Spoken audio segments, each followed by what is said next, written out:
Hi, everyone. Wow, what a great group. I love smaller groups because usually when there's, like 30 people, I'm like up against like this, trying to speak.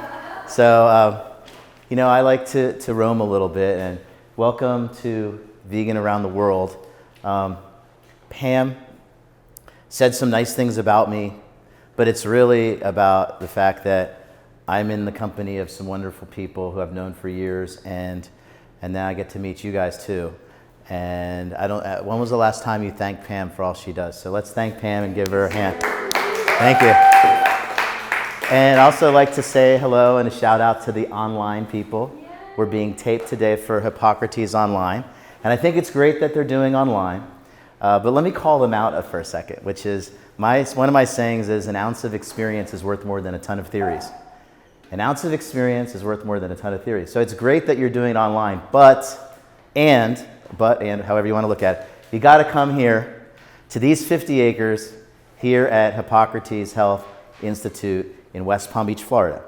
And I live in West Palm Beach, Florida, only 9 miles from here. And as I like to say, it's almost unfair that I live here because we get to come here and not only go through the programs, but then when we live here, we get to come on a regular basis and eat from the buffet, the best food this side of heaven. So we're going to talk today I'm going to tell you about my travels around the world, in large part sharing the vegan message. And I was able to do that with a program, is this working? Yeah, called Remote Year, remoteyear.com. And it's probably not for everybody, but Remote Year, what they do is it's an organization, they gather location-independent professionals. And we spent an entire year traveling, working, seeing the world, and 1 month in each city, we connected with local cultures and business ecosystems. I formed lifelong, borderless, personal and professional relationships along the way. And as you can see from that listing, where, pray tell, did they take us? Well, they took us 3 months in Europe, Croatia, Czech Republic, Portugal, then 3 months in Asia, Japan, Thailand, Malaysia, and then 6 months in North and South America, including Argentina and Peru and Colombia and Mexico. And I actually have a PowerPoint presentation that we won't do today. We're going to touch on some things about my remote year travels. I have a PowerPoint that's based on my best-selling book. I'm an international bestseller with this book, my first book that I ever wrote. It's called Have Laptop Will Travel. And as a gift, I have brought a copy for each one of you. And I'll be happy to sign it for you, but that costs extra. Wait, they think I'm joking. That costs extra. So a little bit about the book. So the format today, and I think we'll have plenty of time to get everything in, and then we'll have some question and answers if you like. I'm going to tell you about the travels themselves, how I did it, what I did. And I think the total is close to 40 lectures in 1 year's time. And across those countries, 15 countries, dozens and dozens of lectures in different languages that I don't speak, I was able to really, I think, fine-tune the message for at least for me, what I think it means for me to be vegan. Why be vegan? What's this vegan thing all about? So a little bit about the book.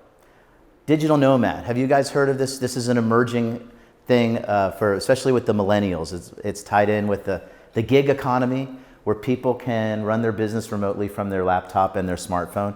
And so I traveled with 48 other people. They included coders, computer coders, people who wrote apps, a person who designed microchips that are found in today's smartphones, a Hollywood agent who did nothing all day and sometimes all night reading screenplays, trying to find the next Hollywood movie hit, a couple retired people, and then there was me. I own and manage a property portfolio.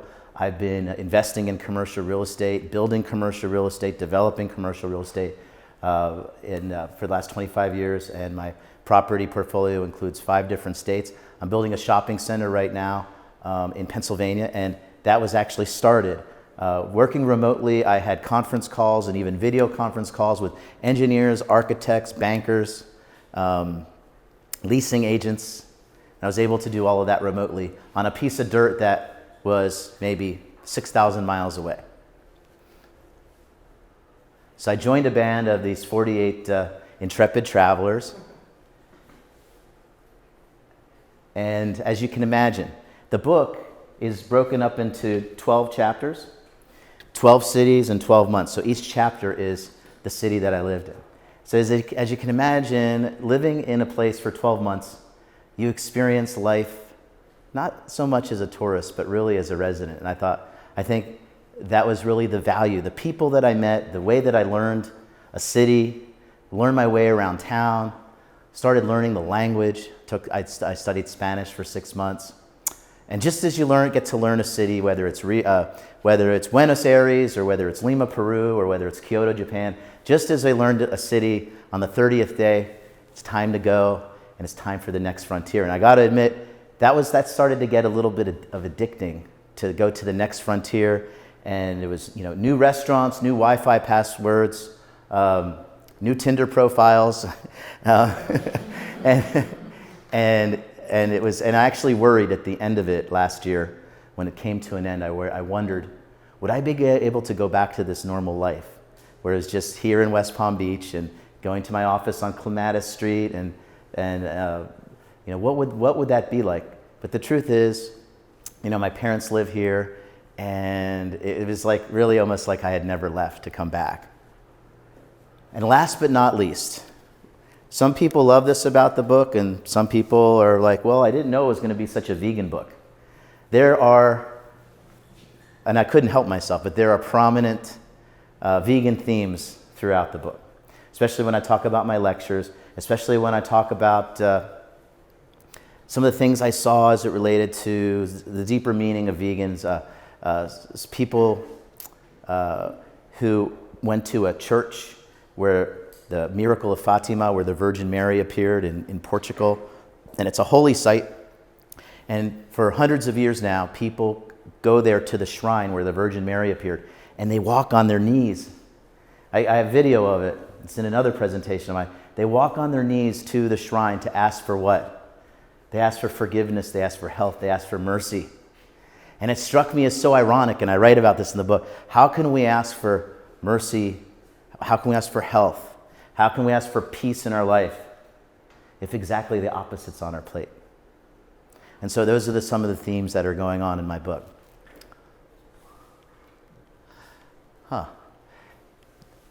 The last issue of Healing Our World, How, is a story about my trip, which is still in the holding area in Wigmore Hall. I saw that they still had the previous one. So now we have, and the sound wasn't working here, so I brought my own sound. I have two clickers. One of the clicker actually failed. I am a PADI master, dive master. I have 700 log dives in 18 different water columns around the world. Half of those dives are right out here in the Atlantic Ocean, some of the best diving in the world. And one thing we learned, and I learned, actually it's life or death, is redundancy. I always try to have two of everything. If I like a pair of jeans, I'll go back and buy a second one. And I brought my own speaker in case this one had failed, and it did. And I brought two clickers, which had already failed. And so here's a video about the trip, and I'm going to narrate while it's playing. After we're done talking about my travels, then I actually go into my signature lecture that I gave in many countries in a couple different languages. So that's going to be the format for today. And then the lecture itself actually will be emailed to Pam. And then do you still use Google Drive? You use Dropbox? Okay, you can download it and put it on Dropbox. Both of them, actually, you guys have me on Wednesday, and we're going to talk about the ethics of eating. We're going to talk about the animals. Although I don't use any videos or any pictures of the animals. I tried that years back, and people are just running for the door. And actually Brian mentored me about it, gave me some good advice, and some other people, and I don't use any pictures. Here's a video.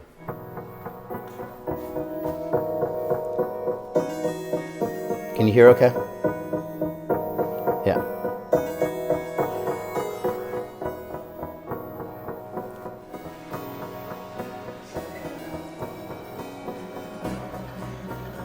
Of course, you see I was working very hard.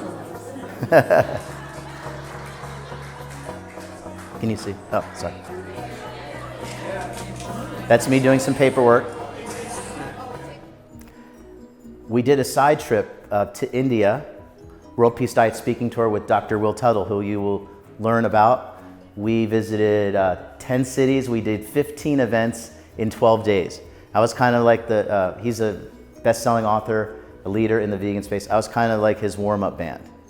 And I spoke 5 to 10 minutes about Hippocrates and about my version of vegan. This was in Japan, in Tokyo. Had a translator as the vegan meetup group of Japan. This is in Malaysia. There were groups, sometimes they were big, sometimes they were small.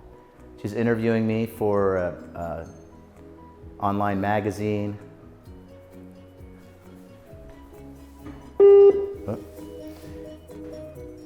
This is Kathmandu, Nepal. I was the keynote speaker at the Asian Pacific Vegetarian Conference. And they speak English there.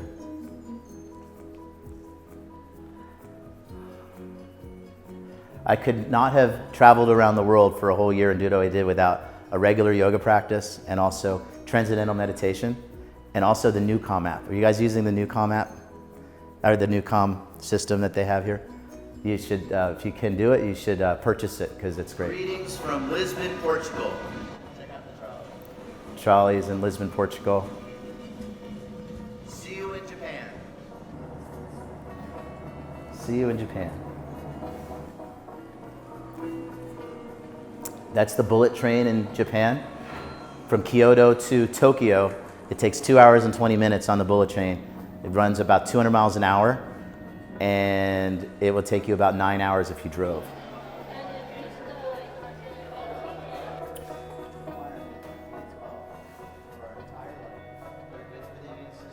This, I was speaking in, actually that's Kyoto. Found time to have some fun. Skiing, and people don't think of Japan for skiing, but it has great skiing. Chiang Mai, Thailand. We were there for 5 weeks. My temporary home in Chiang Mai, Thailand. It's a little loud. That's the Wildflower Home. That is a shelter for young mothers that I volunteered at, and I actually gave a sprout workshop there. I gave a sprout workshop, and 10% of the proceeds from my book go to the shelter. And they really touched my heart being there. So it never occurred to them. I was actually there doing some construction work, believe it or not. And it never occurred to them to not cook the mung beans.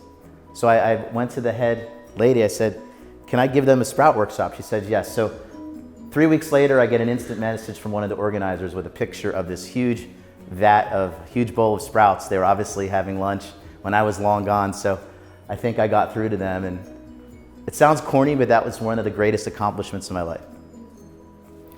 And this is scuba diving in Thailand. It's, actually you can see it's colorful and beautiful. Not the best diving I've ever done, but definitely there. And this is what, it's like to be a digital nomad. I get paperwork from my office, and what I can't do electronically, I do with physical paperwork. Kuala Lumpur is the month I became a vegan celebrity, a vegebrity. And they organized 5 events for me. And everyone speaks English in Malaysia. It's actually, with all the factions there, English is like the language that everyone uses to hold themselves together. And then we went to Argentina. I started writing my book there. Actually, my other book about veganism, which I'll tell you about. And Lima, Peru. It's very beautiful, right? Started writing my book.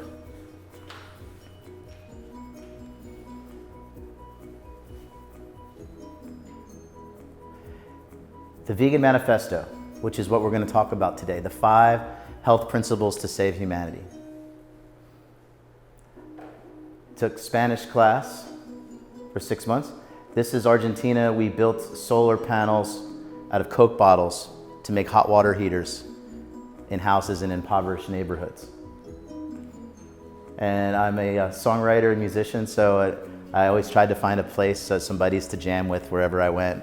Found a guitar, found an amplifier. This is in Argentina. They were protesting the fact that there was a lot of inflation in Argentina. People don't think of Peru as having sand dunes, but they have sand dunes. This is in Medellin. These two people, this lady, remember Bibi, Pam? That's a health educator. And she translated for me in Medellin. And now we're going to talk about World Peace Diet and the second set of lectures I went to, or speaking tour. We did India the year before, and then late last year we went through Europe, including Greece.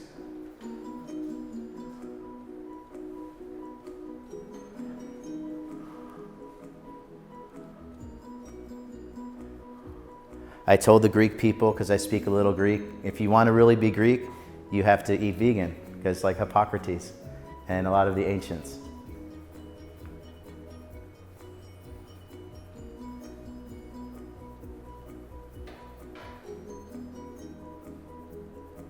He's a vegan bodybuilder.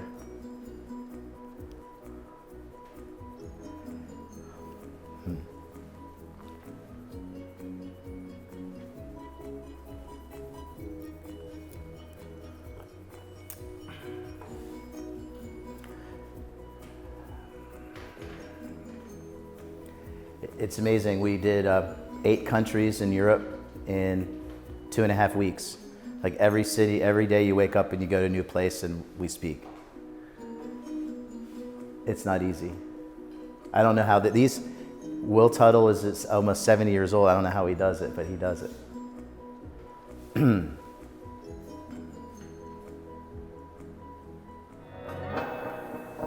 All right. That was my apartment in Thailand. Pretty cool, right? Yeah. We had good times there. So, have you guys heard of the World Peace Diet?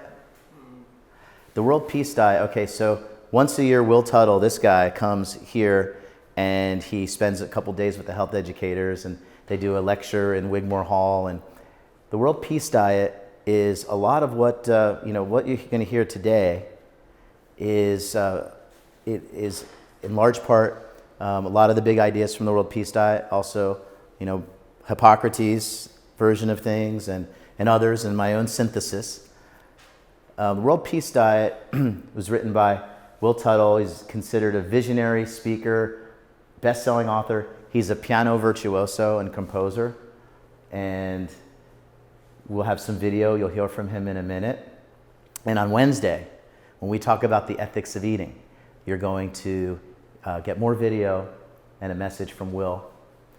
And I'm happy to say that right now we're putting together an Asia speaking tour later this year for about 3 weeks in December. Indonesia, Bali, which is Indonesia, Thailand, Taiwan, and some other places. And so here is a video from our Eastern Europe tour. It says March 2018, but that's not true. We were there. I don't know how that got in there. We were there in October. Greece, Croatia, Serbia, Slovenia, Slovakia, Austria, Hungary, Czech Republic. And we do all that in a couple weeks. Hey guys, where are we? We're here at the Acropolis in Athens. And it's a beautiful day, a Saturday afternoon. We're right in front of the Muses, foundation of Western civilization in many ways. We're here in ancient Greece, all around us, and we're thinking of Pythagoras, who had the great theorem, not only a squared plus b squared equals c squared, but also as long as men kill animals for food, there will be war. And we're here also where Hippocrates said, let food be thy medicine and medicine be thy food. We're here where Socrates and Plato talked about the ideas of democracy and freedom. And the great thing is that a little bit later today, we'll be going down into the city and speaking at an animal rights march, then again, the people of Greece are showing that they care deeply about animals and about health and about human liberation and animal liberation. So it's an honor to be here in this ancient place. 2,500 years ago, they were talking about the ideas that we're still holding today as ideals for us. It's an amazing place to be. It was my first animal rights march ever.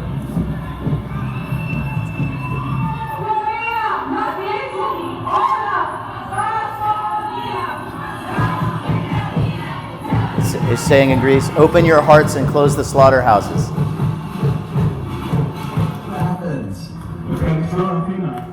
for your loving hearts for animals.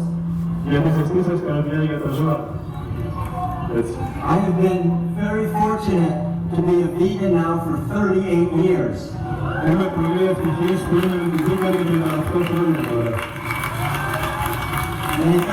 year, more people go vegan and more people become aware of the abuse and violence towards animals and vow to stop it. So the most important thing anyone can do is to make an effort to understand the consequences of animal agriculture. So we stand here today for every calf that is stolen from her mother.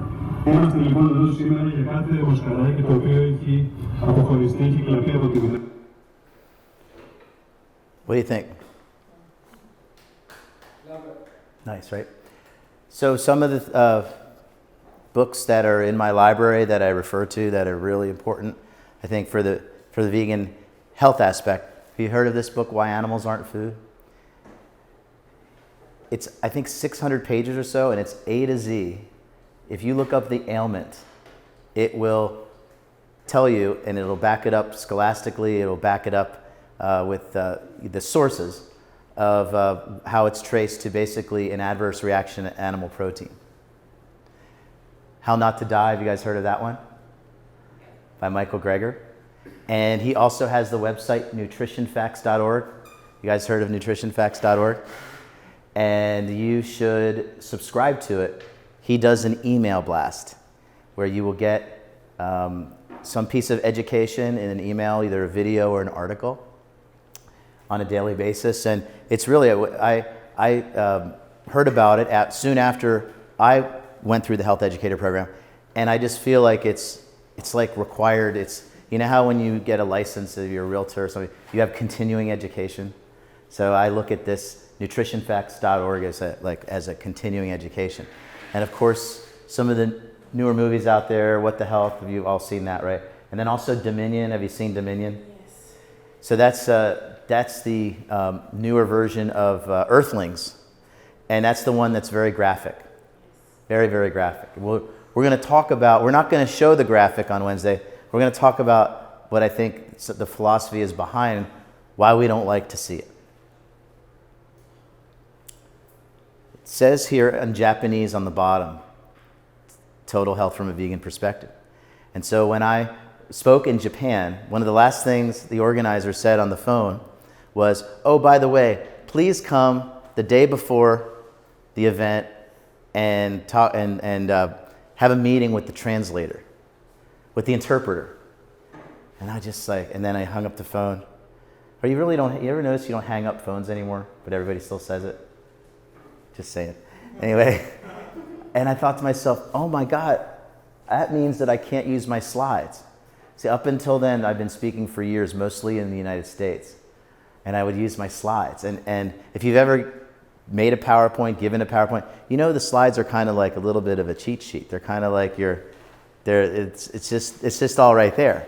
So then it occurred to me that I didn't have my slides. I wouldn't use my slides. Otherwise, it would take twice as long to get through it. Plus, they're in English, and it would be useless anyways. Nobody speaks English in Japan. And so it forced me to really reorganize things and look at things, and that actually then became the subject of the book I'm working on now, The Vegan Manifesto, which is the 5 principles of health to save humanity. And what are those 5 principles? That's what we're going to talk about now. You see, Hippocrates, for 65 years or so, they've focused on the person's health, the person's physical body. Yes, you can say they look at the total person, which includes the non-physical, but for the most part, I think it's fair to say that they focused on the physical health. But there's other levels to it, and we'll go over that. So there is a program called Ethical Choices. You guys ever heard of it? They're out of Atlanta, ethicalchoicesprogram.org. That's how you get in contact with them. Send them an email. They will actually, if somebody wants to speak for a living, they will actually pay people. It's $55 per talk, and people make a living out of it. They'll go into you go to schools. You go to middle schools and high schools and colleges. And you can go to a high school and cover like 3 grades in one day. You can give like 3 talks. You can walk out of there with $200. They have some benefactor who funds this for them. The thing is, the competition is very keen. They don't take everybody, and they put you through a rigorous training. I think it's for a week or a week and a half. They'll even fly you into Atlanta. They'll put you up in a hotel. They'll feed you, but you have to be somebody who really, really wants it. And so I wanted to let you know about that because, I don't do this for money. I do have a speaker's fee. When I'm in the United States, what I found is the libraries all have budgets. And so I can speak at the Manalapan Library, and my speaker's fee is $600. They will give me that check. Around the world, I didn't do it for money, and it didn't work out like that. But if you really want to do this for a living, you actually can. And one of the ways is the Ethical Choices program. So now I'm going to give you my talk that I had been giving without the slides. But when I knew I was coming back to the health educators, I wanted to commit this lecture with slides so then that you can refer to it, and it would be easy for me to remember. So welcome to what I call Total Health from a Vegan Perspective. I think that, are you ready now? We'll go into it? You're not ready? Okay. Ladies and gentlemen, I think I can prove that we're all vegan once. That when we were babies, if we placed you in the crib, and in that crib we put a rabbit and we put an apple, right? Each time without exception, you and everybody else plays with the rabbit and eats the apple. So I've given many talks on different continents, including the United States, and I feel like pretty comfortable talking with people at this point. The one thing that gives me anxiety, that sometimes I lay awake at night thinking, God, I don't want to screw that up. If I say that the baby will eat the rabbit and play with the apple, I just think, am I going to mess that up? And so I'm batting 1,000. I did not mess that up this time again, so I'm happy about that. So now that we're all grown up, in spite of all of the advertising, in spite of all of the programming, in spite of all the compliance that comes from our families, in spite of all of that, if you see an injured animal on the side of the road, your first inclination is to help that injured animal. But if you were a real carnivore, not a fake carnivore with, I call them kinos, canines in name only. If you were a real carnivore, you would use that opportunity of the injured animal and pounce on that injured animal for an easy meal, right? So ladies and gentlemen, we're not talking about just a diet here. Because what does it imply when we go on a diet? It implies we're going to go off the diet, right?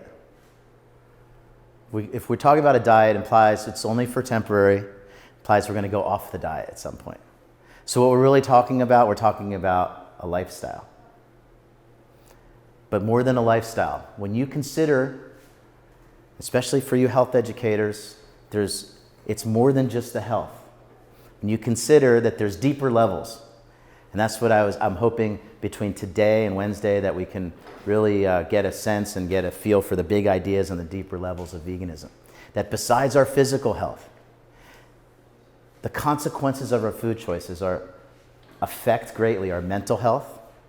The consequences of our food choices affect our spiritual health, even our societal health.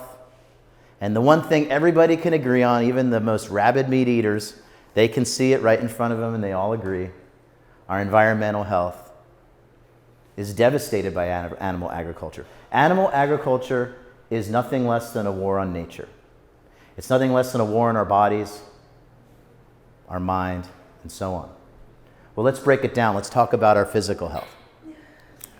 The reason why it's called Hippocrates Health Institute, the whole reason why, because he said, food is your medicine and medicine is your food. Seems to be really simple. Imagine having ideas so good that they're still talking about them 2,500 years later. I hope that you guys can remember some things I talked about like by tomorrow. That would be an accomplishment for me. That would make me happy. Thousands of years later, these ideas are so important.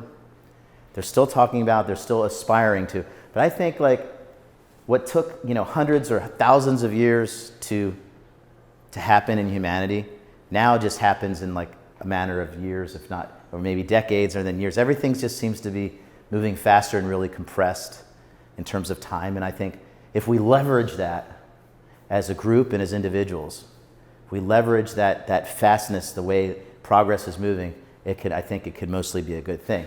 But unfortunately, fast forward to today, it seems like the food industry pays no attention to the health industry, and the health industry pays no attention to the food industry. And I used to think, when I first came into the program here, the 3-week program, about 9 years ago, and then I came back a couple years after that with Pam for the health educator program, I used to think, gosh, if we could just get a room with a nice round table and have Brian Clement come in to the room, and along with some medical doctors, along with some integrative health doctors, along with some herbologists, maybe some Reiki healers, maybe some spiritual healers. We get them all together in a room and hash it out and come up with a consensus. But I learned very quickly as I got into this, it's difficult for a man to understand something when his paycheck depends on his not understanding it. When you go to the cardiologist and you have a bad case of heart disease, he doesn't say, oh, go on a vegan diet and come see me in 2 months so I can document that we halted, reversed, and resolved your heart disease, right? What does he say? He says, if you don't let me take a vein from your leg, if you don't let me crack your chest open and sew it onto your coronary artery, and if you don't give me $150,000 for that, or maybe it's $180 by now, you're going to die. The quote from Upton Sinclair. Let's talk about genetics. They would actually have you believe that genetics are a big part play a big role, in whether or not you get sick. But I'm here to tell you, and people think I'm crazy for saying this. Well, normal people, because what's normal is abnormal, right? What's normal is abnormal. We are obsessed as a society. We're obsessed with this idea of genetics. But we need to be obsessed about epigenetics. I've seen the number as low as 5%, as high as 15%. I have 10% here. That genes play perhaps a 10% role only in whether or not we get sick. So it's really the emphasis should be on epigenetics. And what are epigenetics? Epigenetics are gene expression as a result of diet and lifestyle. The idea is not to allow the bad genes to express themselves. The idea is to let the sleeping dog lie, that we can actually allow good genes to express themselves, and we can suppress bad genes, and we can do all of this with food. So when it comes to nutrition, good genes don't save you, and bad genes don't do you in. We want to let the sleeping dog lie. We can actually turn genes on and off through food. Let's look at what happens in the animal kingdom. An example in the animal kingdom with the bees. Did you know that the nurse bee, the worker bee, and the queen bee have the same genes, have the same genetic path? And that the nurse bees produce a food called the royal larva jelly. Have you heard of this? And they feed the royal larva jelly to a chosen bee, and it turns on the queen bee gene. It's amazing, right? And so it is with us, with our food. So then we have to ask, is heart disease hereditary? Is diabetes hereditary? Is obesity hereditary? Are the autoimmune diseases in large part hereditary? Folks, bad genes don't run in the family. Sausage and peppers runs in the family. When I gave my talk in Medellin, Colombia, I said bad genes don't run in the family. Chorizo runs in the family. Did I say that right? Chorizo? Right? Did I do it right? Okay, good. It's kind of like the computer and the computer programs. Does the computer, we're running off of a computer right now. Does that computer determine what you're seeing right now? No. What determines what you're seeing right now is what I essentially put in through the keypad.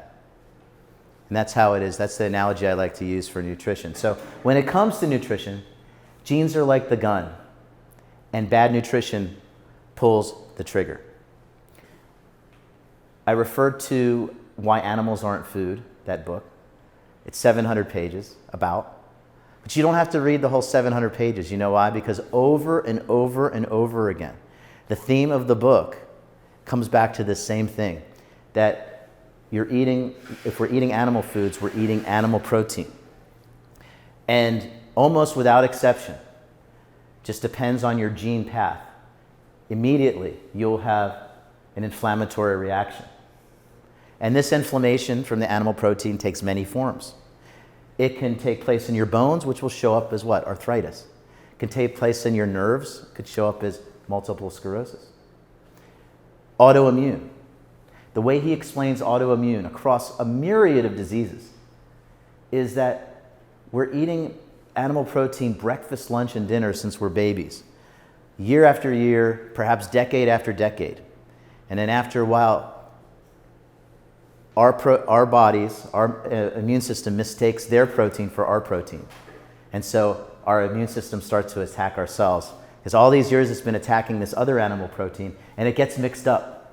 And that's how they think, in large part, not completely, but when it comes to food, consequences of certain foods, with animal foods, that's how it happens with autoimmune. So there's a lot of confusion out there on health and nutrition. And a lot of that is on purpose. The food industry takes a page from the tobacco industry. And this has been shown over and over again. The tobacco industry actually for a long time maintained that cigarettes weren't bad.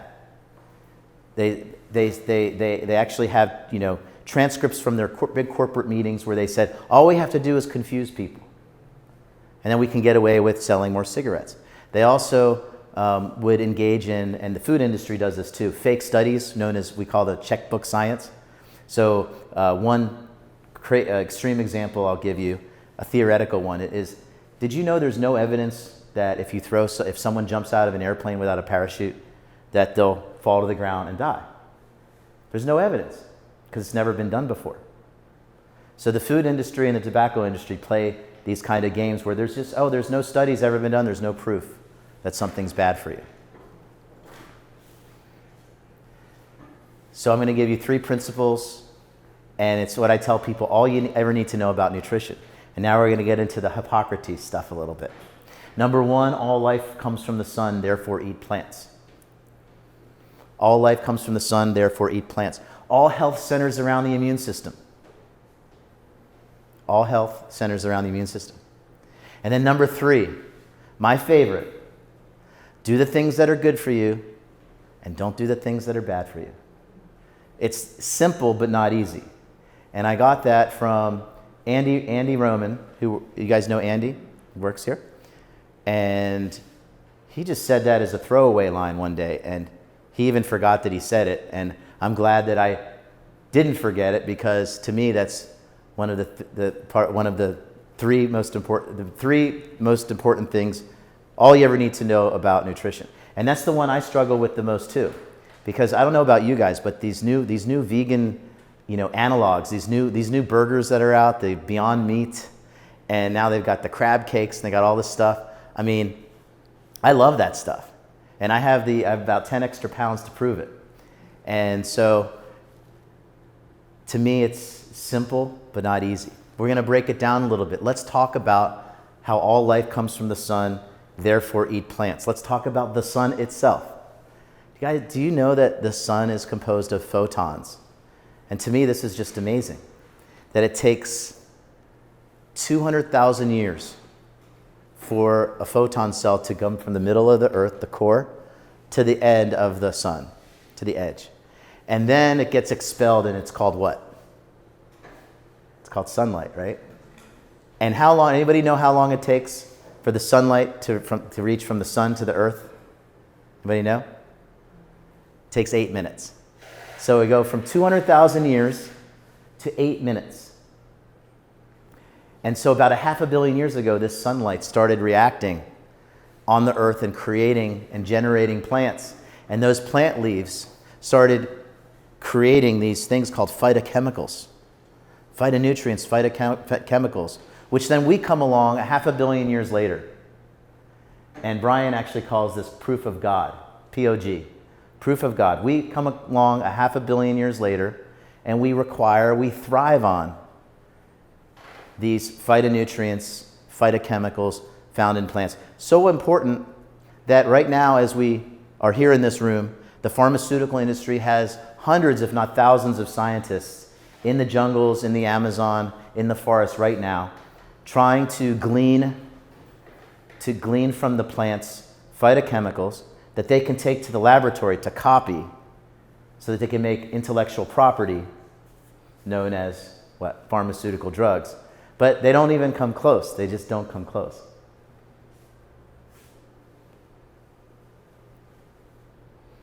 So these phytochemicals made from the sun, from 200,000 years to 8 minutes, to plants, to our mouths, has the following effect. Research done by Nobel Prize winner Elizabeth Blackburn found that a vegan diet caused more than 500 genes to change in 3 months, turning on genes that prevent disease and turning off genes that cause cancer, heart disease, and other illnesses. Colin Campbell, have you guys read the China study, or you know about the China study? Raise your hand if you read the China study. How many people never raise their hands no matter what? Raise your hand. A whole food plant-based diet with little or no fat, sugar, salt solves more illnesses than all the pills and procedures combined. And our very own Brian Clement stood up one day at an HAD graduation a few years ago, and off the top of his head said this, and I know it's accurate because I had just so happened to be taping it that day. And he said, decades of evidence lead to one concrete conclusion. Organic plant-based nutrition is the single most important factor in prevention and reversal of all forms of cancer and all-cause diseases. Phytochemical elements found in nature, in the plant kingdom, far supersede even the most ambitious attempts science has made. Here's just a list of a handful of medical conditions addressed by phytochemicals: Alzheimer's, arthritis, asthma, ADHD, cancer, cardiovascular disease, diabetes, MS, obesity, COPD, osteoporosis, Parkinson's, and stroke. We'll just take one plant, broccoli sprouts. Broccoli sprouts have sulforaphane, a phytochemical called sulforaphane. It's about 50 times more potent sulforaphane than regular broccoli. So that's why we love sprouts here at Hippocrates, because they're basically baby trees, right? These sprouted seeds have all the intelligence of the much larger plant. And so they're packed 30, 40, 50 times more potent than the most perfect whole vegetable that you grew in perfect soil in your backyard, and it ripened it ripened, then you came into the house, you washed it off with reverse osmosis water that had no issues with the water, and you'd still be at, say, a 50 times deficit with the nutrition.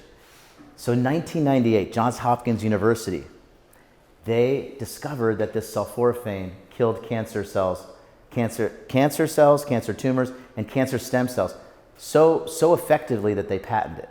Now, cancer stem cells actually are promoted by chemo and radiation. Did you know that it used to be the number was 94% of the people that get chemo and radiation die of cancer? You know that? And now I've heard Michael Greger on Nutrition Facts saying things like it's now 98%. I just think that sounds too high, but it's coming from Michael Greger, and he's got a lot of credibility. So they patented broccoli sprouts. And actually then it went through a court system because people sued. And finally, about 6 years later, a judge threw out the claim to intellectual property. Well, they patented it, yeah. Yes, they did. Because they could make money on it. It could be intellectual property, right? They could make money. Well, that's exactly what the judge said. A judge with some, I knew you were smart. She said you cannot patent nature.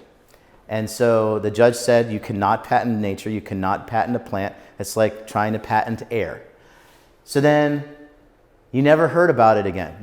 And many people, and I've spoken around the world, and no one's ever heard about this. And I tell them, you had to come here today to listen to a thriving businessman struggling to be a public speaker because you never heard about it.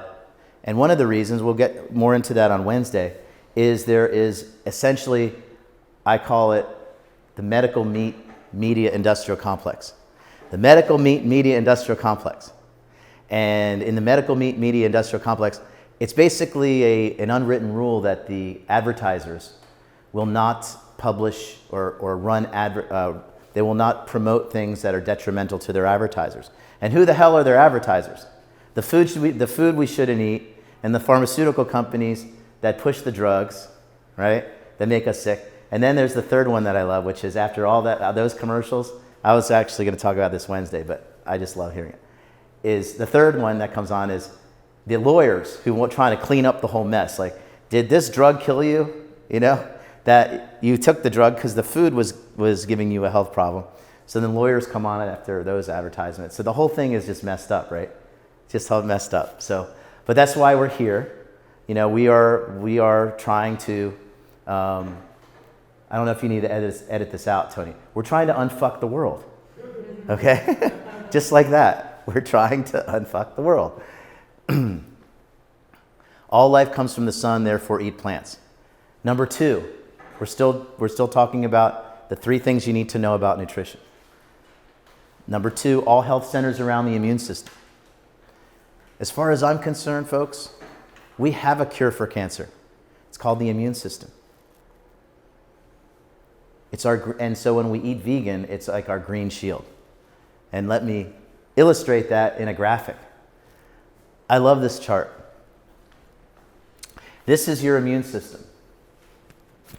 And they, in this 1999 study, British Journal of Nutrition, it was published, they told these people for 2 weeks, eat only meat and no vegetables. And look what happens to their immune system. 2 weeks go by, they say, keep eating like crap. Don't even change your diet. And here's some store-bought, really crappy tomato juice. So they introduced tomato juice for 2 weeks. And then look what happens to their immune system. Is this like strictly meat or is it junk food? When I read it, it's basically meat, just basically, I think mostly meat, only meat. Okay, because I mean, like if it's like fried food and all this stuff, that's a different. But even so, even if we're eating, let's say, processed food, fried food, whatever it is, still, when we eat a whole food, look what happens to the immune system. So imagine what happens to our immune system when we eat a Hippocrates diet day in and day out. It's even that much better, right? So All life comes from the sun, therefore eat plants. All health centers around the immune system. And number 3, do the things that are good for you and don't do the things that are bad for you. So what we've been talking about up till now is really a plant-based cuisine is a culture of life. It's a culture of life. And it's feminine in nature.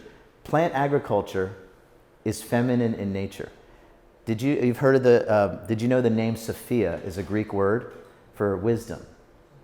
And the ancient Greeks knew that wisdom was inherently feminine in nature. That's how you know boys aren't that smart. There's no name, we never call a boy Sophio. Just doesn't sound right. It's not easy on the ears. It doesn't make sense. So plant agriculture requires nurturing, requires watering, it requires love, it requires giving, it requires taking care of. And animal agriculture, what's that all about? That's a culture of death. That's rough handling, hard-heartedness, exploitation, violation of females, domination of the feminine, which we'll talk more about on Wednesday. Animal agriculture produces killer meat. And so let's break down killer meat. When I was in India, do you know I think 70% of India is the number I heard, are vegetarians. Did you know that? Because of Hinduism. We'll talk more about that Wednesday as well. Hinduism is based on the principle, Hinduism is the mother of all religions. It's the oldest one, and it's based on a concept called ahimsa, which is the principle of nonviolence in all ways, in all things, and all beings, right? So when we went there for our speaking tour, one of the things I said, which I think it went over well and it resonated, knowing that I was speaking, whether they were vegan or not, knowing I was speaking largely to a group of vegetarians who didn't eat meat, I said, okay, I'm in the land of India. And by the way, they all thought I was Indian because of my skin tone, but I'm 100% Greek. But boy, they had me pegged. Everyone thought I was from Punjabi. People thought I was Punjabi, which is in the north. And I'm okay with that. I like to, in South America, people will speak Spanish to me, and I'm okay with that too. But anyway, I would get up in front and I would say, okay, you folks know not to eat the big meat, flesh, meat, big meat known as cows. You know not to eat little meat known as chickens. You know that not to eat, and you don't eat pre-meat known as eggs. And you know not to eat swimming meat. Then I would pause a little bit and I'd say, so why are we eating liquid meat?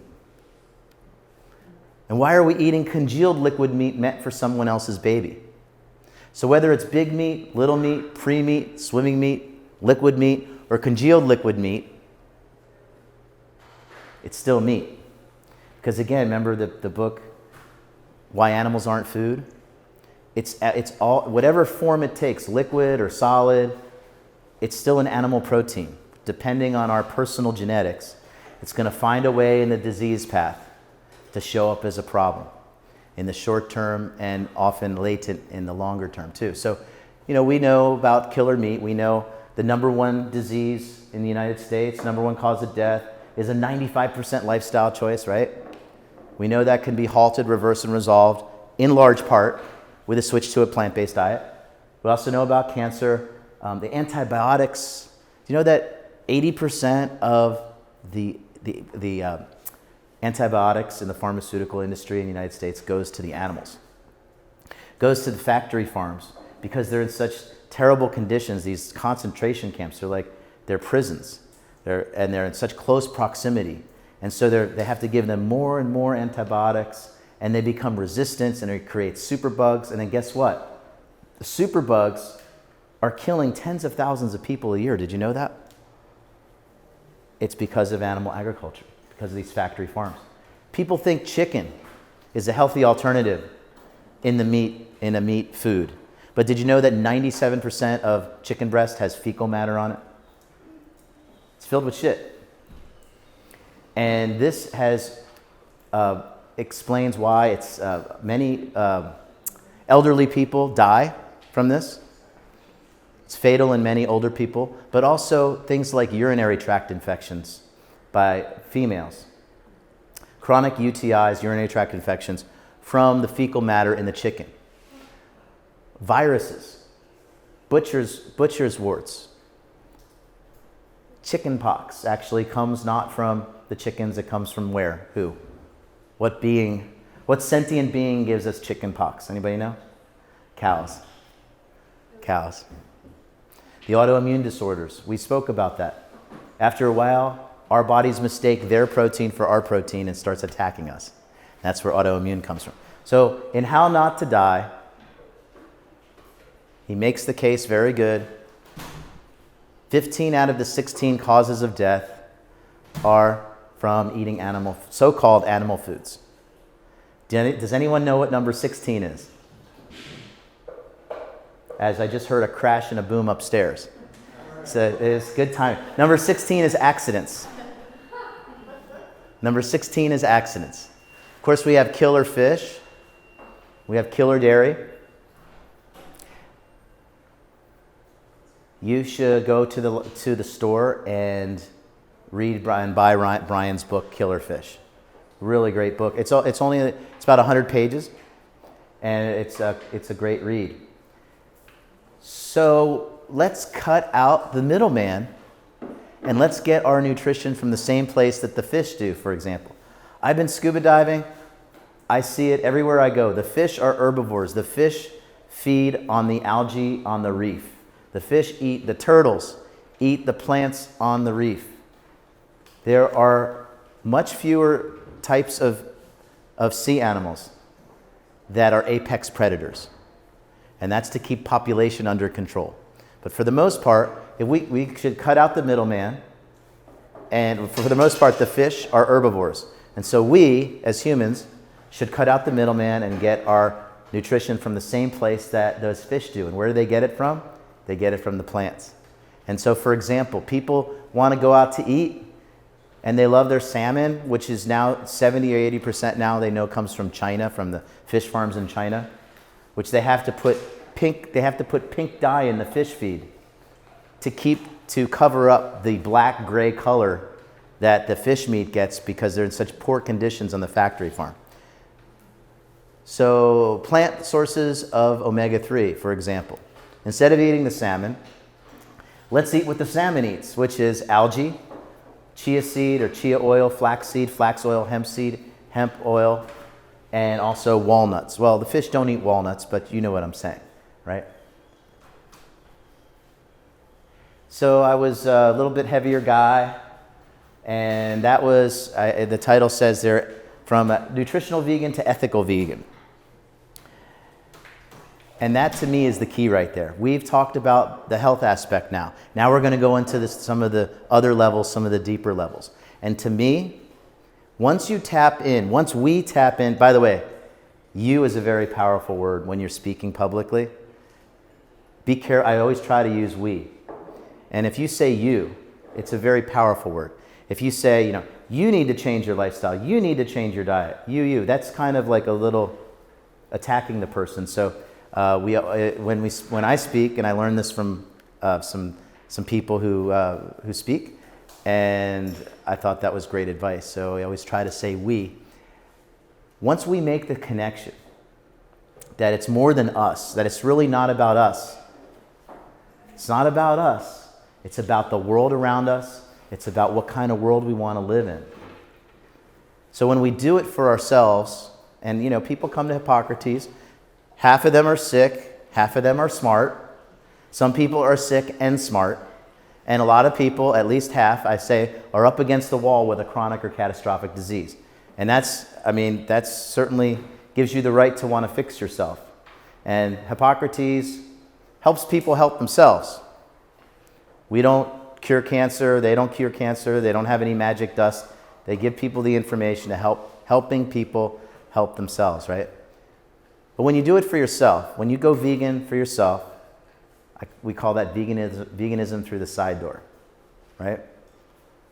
But veganism through the front door, that's what we're going to talk about the rest of the time. We realize we're all interconnected, that all life is interconnected, that all life is a beautiful tapestry of interconnectedness. And that the food animals have been endowed with an ability to suffer. And so now we will talk about the mental health, our mental health. Because what are we eating when we eat food? No matter what we're eating attitudes. And if we're eating so-called animal foods, what the hell are we eating? You know what we're eating? We're eating domination, exploitation, hard-heartedness, exclusion, elitism. What do I mean by elitism and exclusion? Have you guys heard of speciesism? There's a great documentary called Speciesism. It's basically, speciesism is our idea that us humans are superior to other beings, and that therefore we have the right, essentially, to use them for what we want. Exclusion. We've excluded some animals from our sphere of concern. How many people have companion pets or have grown up or lived with companion pets? Picture of your cat. So Oh yeah, you have a picture, right here is a picture of your cat. And how many, and anybody else with a dog? Right, dogs. Okay, so when you look into the eyes of your cat, when you look into the eyes of your dog, you know there's someone in there, right? Okay, so, but somehow we've excluded cows, pigs, chicken, and fish from that. Somehow we've excluded cows, pigs, chicken from that. But at our holiday card or our Christmas card, the family's all together with the family dog just before we go and have a turkey dinner on Thanksgiving, for example. And so what we're causing. On the factory farm, they suffer from, of course, pain. They're scared to death. They suffer from depression, anxiety, and sleeplessness. And then guess what? We go to the doctor in record numbers for sleeplessness, anxiety, and depression. So we're eating these foods that actually affects our mental health. Our values, like freedom, liberation, equality, peace, justice, respect for females, the Me Too movement. How can we say we're for or we identify with the Me Too movement when we're eating dairy products, which dairy food can be summed up in 2 words: sexual violence. So how can we want peace, health, equality, justice if there's absolutely the opposite is on our plate? And this is affecting our mentality. The biggest mental problem that we have when we eat animal foods is that we're disconnected. We said earlier, all life is a beautiful tapestry of interconnectedness. But we're disconnected when we eat animal foods because we would never do the things required to bring meat, dairy products, and eggs on our plate. We would never do it. And yes, thank you. Who do we pay? Who do we pay to do our dirty work? We pay these poor factory farm workers to do our dirty work. And did you know that this group of workers has the highest form of highest level of spousal abuse, highest level of drug and alcohol abuse, and highest level of suicide? Because what they know they're doing is wrong. And there's actually a clinical term for it. They suffer from self-induced post-traumatic stress disorder. Self-induced post-traumatic stress disorder, because what they know, what they're doing is wrong. Our gut health, our microbiome. You know what's interesting about the microbiome study now in science? It's only, I'm going to say maybe a 12 or 13-year-old study as a body of knowledge, our microbiome. Now it's so important, they're realizing they're calling it the second brain. Our microbiome, our gut is actually, they're calling the second brain. And did you know that I think it's 70 or 80% of our serotonin is in our gut. So when we're eating plant foods, it's essentially, without getting scientific, it's sending happy signals to our brain. When we're eating rotting, decomposing flesh, it's sitting in our gut and it's sending a different signal in our brain. But the real reason why vegans score higher for happiness is because we shit more. We shit more, about 6 times more. About 6 times more. And that is a blessed. If you if you can relate, you know that that's a blessing. So this plant-based way of living, this plant-based diet actually, when it comes to our mental health, will solve more depression than all the pills combined. Let's talk about our spiritual health. The consequences of our food choices greatly affect our spiritual health. And I'm sure you've heard of the term karma, which is the law of cause and effect, right? And when it comes to what we eat, when it comes to eating animal foods, basically, we kill the animals and the animals kill us. It's the boomerang effect. Bessie's revenge. We talk about that more on Wednesday. What goes around comes around. Let's talk about the major religions of the world. Veganism is in profound alignment with the major... yes? I was just wondering about that principle as like I'm showing a picture of this dog. Like, Can we're applying it to the dog. Like, yeah. It's meat. What is it going to die? That doesn't quite. Yeah, ask me about that later. We'll talk about that. Okay. Yeah, sure. We'll talk about that. Veganism is in profound alignment with the major religions of the world. Buddha and Buddhism. Buddha was a vegan, espoused a diet without the shedding of blood. I could go, when I was in Asia for 90 days, for 3 months, I could go to any restaurant, although I did seek out the vegan restaurants through Happy Cow. Do you guys use Happy Cow? Heard of Happy Cow? I used it. I think I have like some kind of high-level ambassador badge from Happy Cow. I gave, I think, 400 reviews and in my travels, and I'm some kind of grand wizard of the Happy Cow. And anyway, I could go anywhere in Asia besides if I didn't use Happy Cow. I could just go to a restaurant and say, please give me the Buddhist meal, without even seeing a menu. Just anywhere in Asia you can go and say, give me the Buddhist meal, because they know that essentially is a plant-based meal. And of course, we talked about it. The Hindus have ahimsa, which is the principle of nonviolence. And then my faith tradition, Christianity, and the Judeo-Christian faith tradition has the 10 Commandments. Not only thou shalt not kill, but thou shalt not steal. We're stealing milk. Thou shalt not covet. We're covering what someone else has. And thou shalt not commit adultery, which includes the things you have to do to get milk from a cow. Includes sexual involvement. So I don't care if you're the Pope or you're the president. If we're eating animal foods, we've hit, at least from my perspective, we've hit a spiritual ceiling. We've hit a spiritual ceiling. So the question I have, and we're going to look at a video on Wednesday that asks this question in some detail. Why aren't the religious leaders teaching the original teachers? Or if they're holding themselves out as spiritual leaders, why aren't they, practice what you preach, right? Why aren't they doing that? Just a question. But we're talking about religion versus spirituality. And I bring up the example of ride sharing with Uber. How many people have used ride sharing? You've been in an Uber car before? And I'm so proud, I have a 4.95 Uber rating. I don't know where that 0.05 points came from, but I really want 5 stars every time. And you know what? And the driver wants 5 points too. You guys know there's a point system, right? When you think about it, the reason why we're nice to each other in our day-to-day is because you can retaliate and I can retaliate if you don't like what I do and I don't like what you do. If I came up to you and smacked you, you might roundhouse me and knock me out. So we're cool, so I'm not going to do that to you. And so with the Uber driver, he's nice to me, I'm nice to him. The biggest complaint with Uber drivers for the passengers said the passengers slam the door. So I even have a little dance when I get out, and I always ask for 5 stars, and I want him to see just how nicely I'm closing the door, because I really care about that 5-star rating.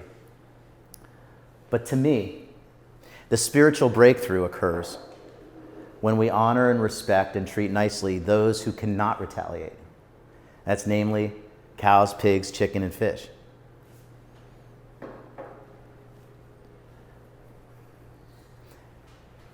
Physical health, mental health, spiritual health. Let's talk about societal health. The main idea is we will never have a society where we treat each other well, so long as there's violence required by our food choices. Does that make sense? That what we do to the animals, we end up doing to each other. Now, I'm not that smart. I didn't think of that. I got it actually from my relatives, the ancient Greeks, the Dwems, the dead white European males.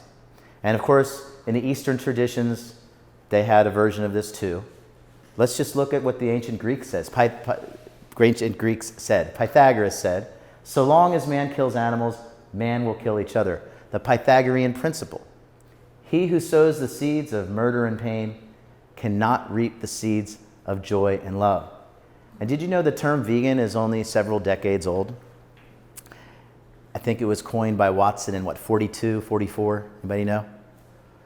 But before the 40s, the vegans were actually called themselves Pythagoreans. So it wasn't just a theory for the triangle, which Pythagoras invented, but he also had the Pythagorean principle. Socrates said that eating animals creates a karmic effect and makes our soul dirty.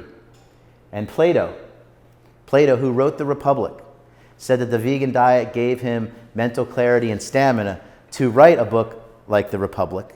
And in the Republic, Socrates argues with Glaucon that meat-eating societies will lead to disease, will lead to war, and will require lawyers to sort everything out. Does that sound at all familiar? A little bit of foreshadowing there, right? Gandhi, more modern times, he said the greatness of a nation and its moral progress can be judged by the way it treats its animals. Leo Tolstoy, so long as there are slaughterhouses, there will be battlefields. Sir Paul McCartney, if slaughterhouses had glass walls, we would all be vegetarians. But this is just philosophy. These are just philosophical ideas, right? Well, let's actually connect the dots of history. There are two institutions that are not pretty, that have been violent and have done a lot of harm in this world.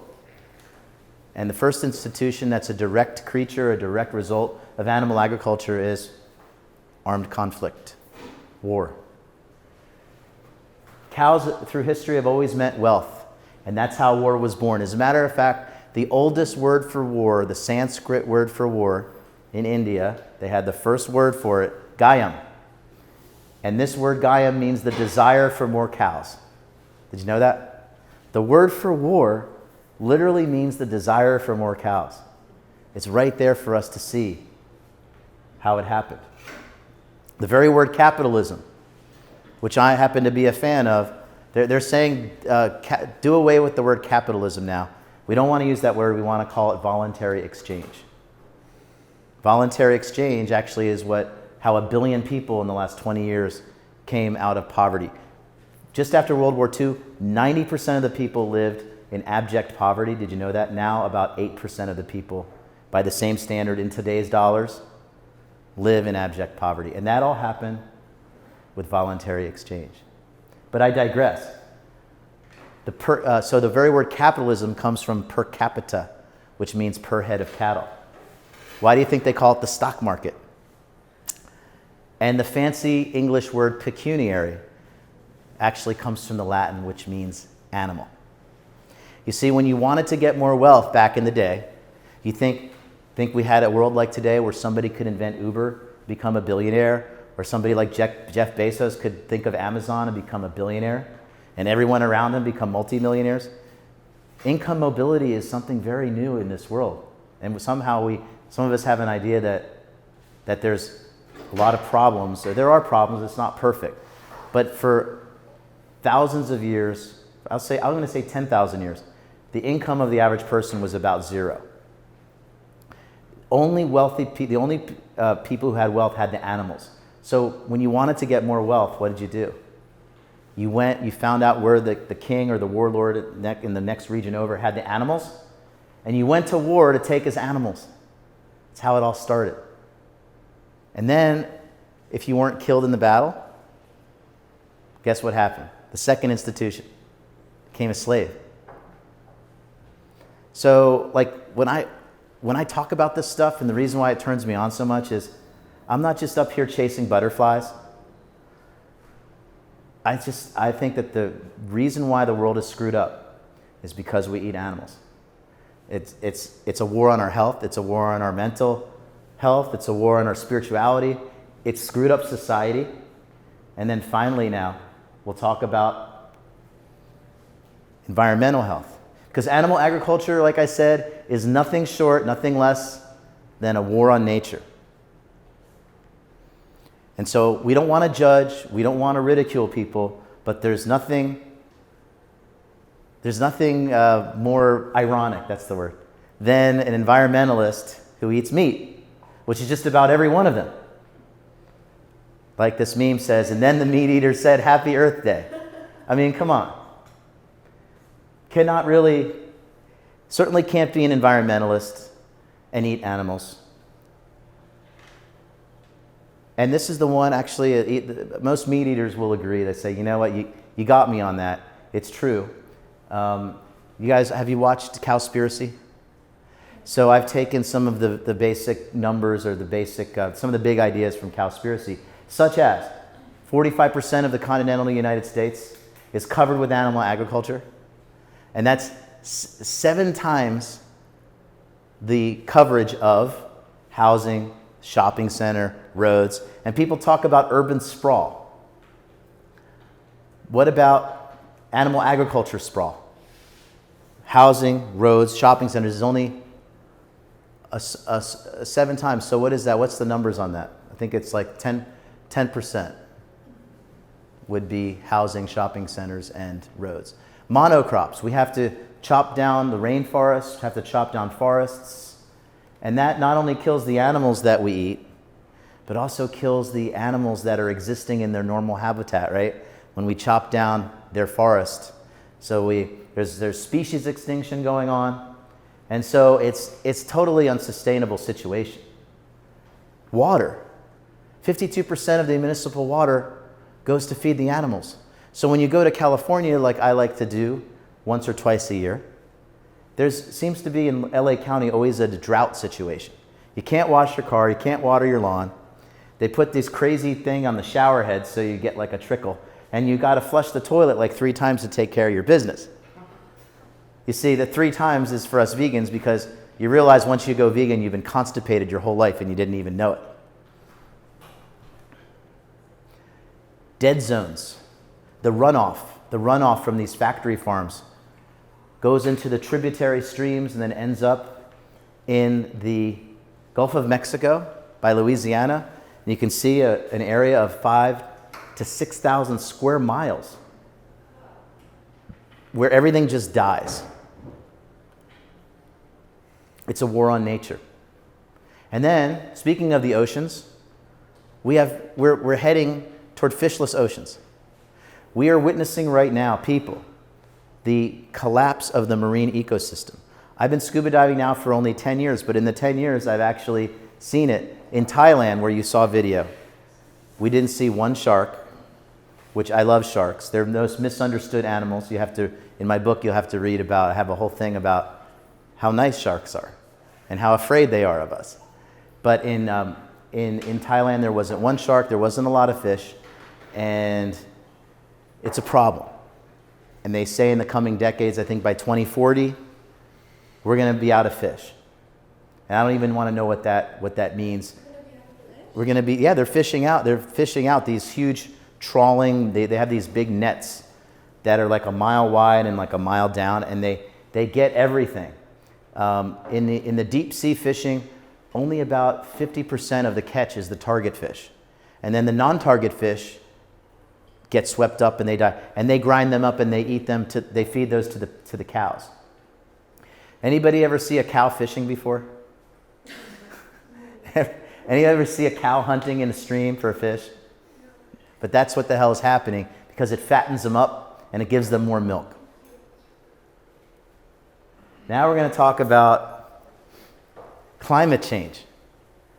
It's so easy to just say we agree with climate change. In Cowspiracy, it says 52% of the greenhouse gases are due to animal agriculture. But cars, rail, and aviation is only 13%. But if you actually read a lot of the information that's out there, there's a lot of scientists, credentialed ones, the ones that don't get money from organizations, that will say that CO2 has very little or nothing to do with the temperature of the Earth. CO2 is the lifeblood of the planet. Did you know that? CO2 is not a poison. And there are many governments have, including our own, NOAA, the Navy organization that handles climate data, they've been caught changing the numbers. Did you know that $10 billion a year goes to studying climate change? And every one of those dollars goes to the assumption, like a checkbook science, goes to the assumption that global warming is caused by CO2 and global warming is man-made. To my knowledge, not $1 goes to studying the possible, and what I think more likely, natural causes of climate change, which is, it's real simple, it's the excess energy of the sun. And so what we know, and actually a vegan medical doctor, rabbi, and vegan who's a colleague and friend of Brian's, Gabriel Cousins, you know Gabriel Cousins?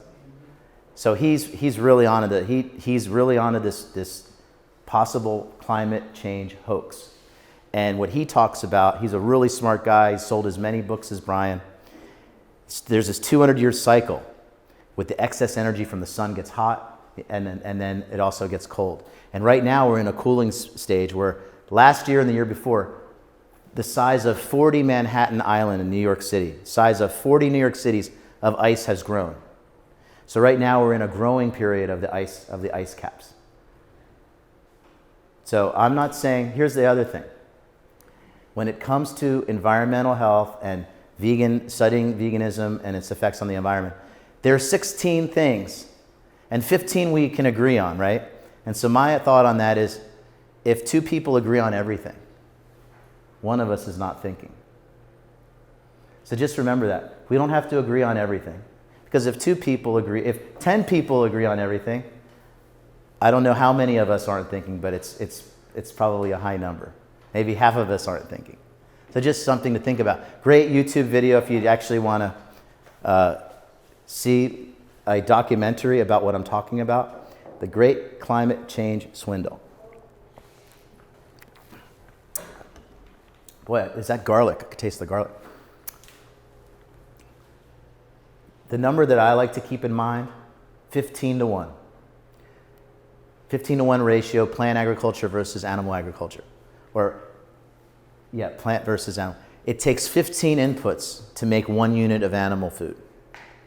And it takes 1 input to make 1 unit of plant food. So it's a 15 to 1 ratio. So all the grain, there's so much grain, most of the grain that's grown goes to feed the animals. And so we got it used to be 1 billion people a year, now we're down to about 600 million people a year starving. Mostly because of voluntary exchange. Because as the population has gone up, the actual number of starving people has gone down, which I think is a really good thing.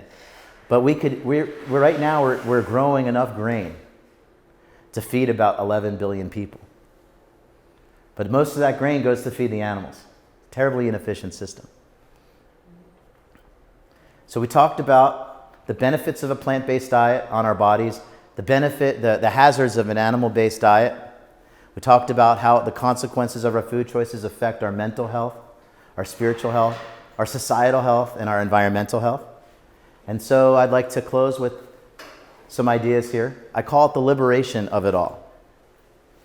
You see, the things that we talked about that weren't so nice to hear about violence against animals, about heart disease and cancer. And when we say things like cancer, it's not just the people who get sick who suffer. What about the people and our families who have to take care of the people that are suffering? It's not just the food animals. Like I said, it's the habitat that other animals are living in that get wiped out because we have to grow monocrops. So there's reverberations, there's levels of destruction here. But this is really, really good news to me. And as health educators, I hope it's good news to you too, because it doesn't have to be this way. Veganism is a way out. It's walking through a different door than the doors we've been previously shown. And the price we pay to walk through that door is that we give up the animal products. But around the world, I mean, whether I was in India, when we go to these places and we speak, they treat us like royalty. And the host people they're so proud. And it's not like we're staying in Four Seasons or Ritz-Carlton. Nothing like that. But they feed us so well. So the spices of India, the sauces of India, the vegetables, I don't know, the only way I can put it is they look weird. I don't know the names of these vegetables. There's so much variety. And then have the root vegetables of Japan, and they have the exotic fruits of South America. And so the reason I say all this is because we're really not giving anything up. We're really gaining. We're not saying no to meat, dairy product. Well, we are. We're not saying no. We're really saying yes to a variety of foods that we really never thought about before. We're saying yes to compassion. We're saying yes to liberation. We're saying yes to health.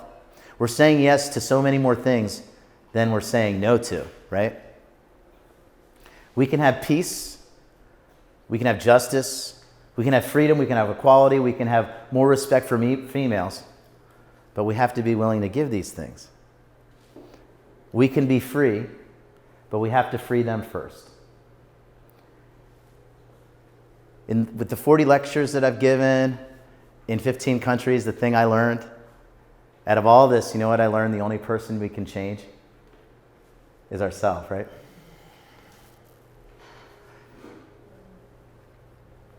The elevator pitch. Have you heard of the elevator pitch in business? And you've got only, you get into the elevator and like your boss is there, or the CEO of the company who maybe you've never even met, and you've got like the greatest idea that's going to change the company, it's going to be so profitable, and you have maybe 10 stories to give them the elevator pitch. So people say, why be vegan? And I'd like to show you this quote. And we're not going to try to change anybody, we're just going to plant it. We're going to plant it deep into their mind and their heart. I'm deeply grateful that I discovered that the only reason I was eating animal food for all those years that I did was because I was just following orders. Fortunately, I discovered that those orders were not in my best interest or in the interest of our world, and so I'm not doing it anymore, and it's fantastic. I'm deeply grateful I discovered that the only reason I was eating animal foods is because I was essentially following orders. And now I'm not doing it anymore, and it's fantastic. Boop, boop, boop. The elevator opens up, and he gets out. But guess what? You've just planted something that's like a depth charge deep into their soul. Where is the soul, here or here? Anybody know? Somewhere. You planted it somewhere inside. Is it here? In the third eye, maybe? Yeah.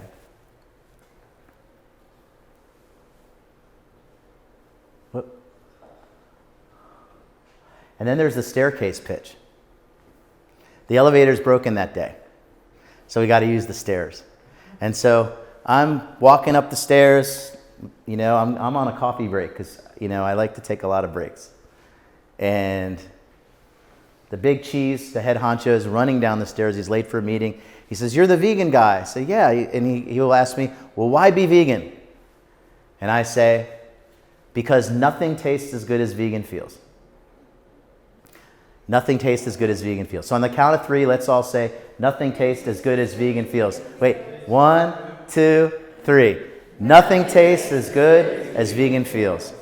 Ladies and gentlemen, that's total health from a vegan perspective. Thank you very much for listening. Thank you. And we've got plenty of time. It's awesome. We have plenty of time.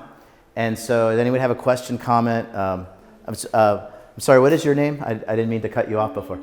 Nina. And we were filming, so I didn't want to, I wanted to keep it moving, so I apologize for that. But my question earlier was just about... But wait, you were late, so wait, we want to talk to someone else. No, I'm just kidding. I did some healing, and then I ended up falling asleep in the nap after. Okay. Naps are allowed. Yeah. Okay, Nina. Can dogs and cats be vegan? Because you're saying, you're like, well, you start vegan karma. Right. It's like, well, Okay, so the question is, and I love this question. Thank you so much for your question. The question is, can dogs or cats be vegan? But I think the larger question you have is it okay that dogs and cats are vegan? Because what about this whole karma thing? Well, is that right? Right, and also, can I have my cat be vegan? Yes. So yes. The answer is you can definitely. Your domestic pet, whether it's a cat or a dog, can thrive.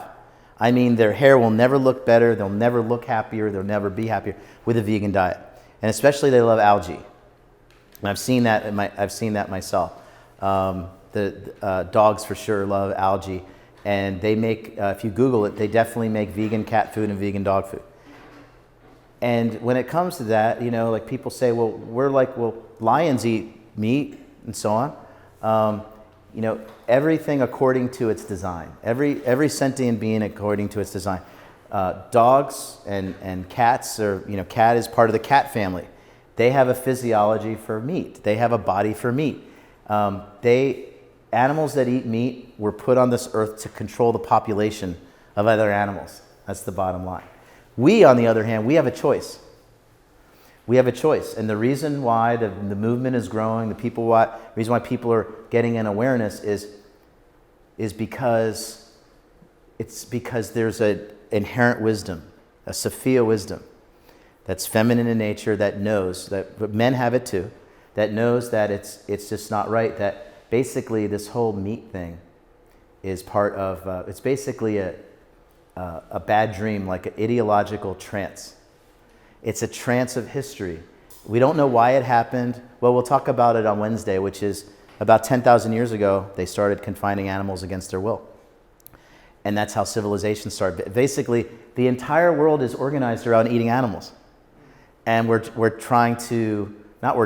actually succeeding in changing that paradigm. That's a great question. Thank you. Anybody else? I love question and answers. So please ask me anything. It doesn't have to be about this. Anything. Yeah. What was like your biggest takeaway from traveling all the time? My biggest takeaway from traveling all the time was that it's really hard. That I had broken bones, lost cell phone, broken hearts. I mean, just everything. It became a real drag. But as far as the people go, I learned that there's nice people everywhere. I learned that despite globalization, that there are cultural differences are so numerous.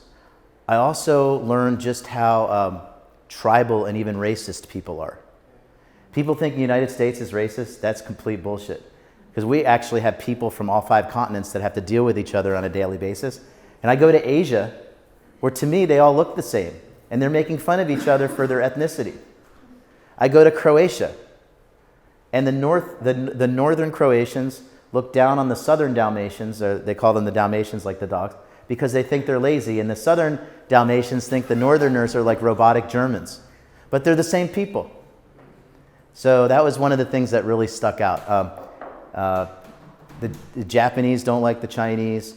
The Malaysians don't like the Japanese. A lot of it has to do with war and the way history happened. And I found it really interesting how, on the other hand, here in these United States, and in my experience, there are people from all over the place that get along really quite well on a daily basis without any issue. So I thought, does that answer your question? It does. Yeah, it's really interesting. Yeah, go ahead, Sam. It sounds like, because it seems to me like you know so much, right? So you just continued the education after you left the educator's program? Oh, right. Mm-hmm. Question is, he said, it seems like I know so much, so thank you for your compliment. And Sam asked me, did I keep my education going? So yeah, that's the thing. Somebody once told me when I graduated college, they said, okay, school's out, graduated college, class starts tomorrow. Like, it's just the beginning.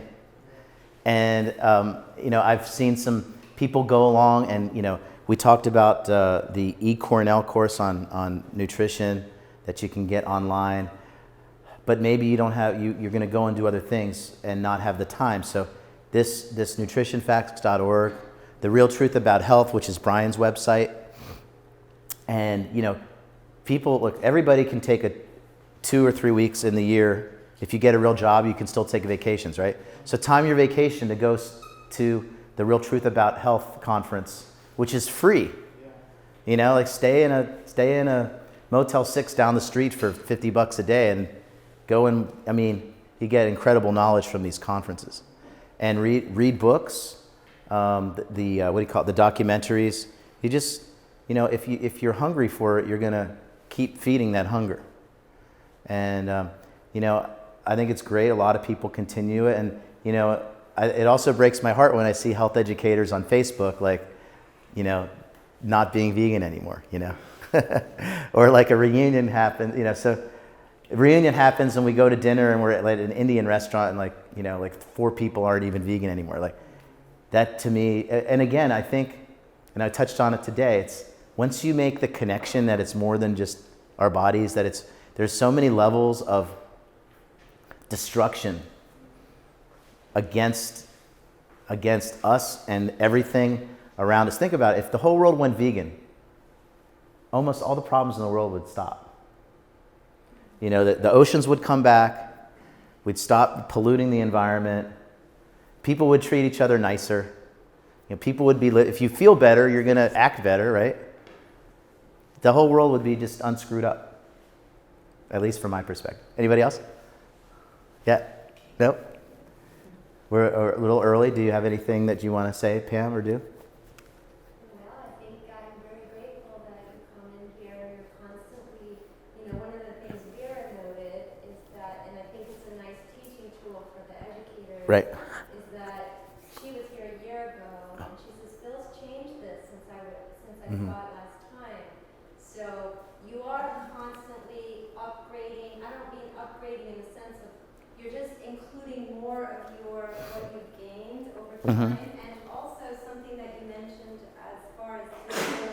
As what? Distilling it. Oh, right. Right, like he's also not adding it and making it bigger. If it makes sense, he's adding and making it smaller.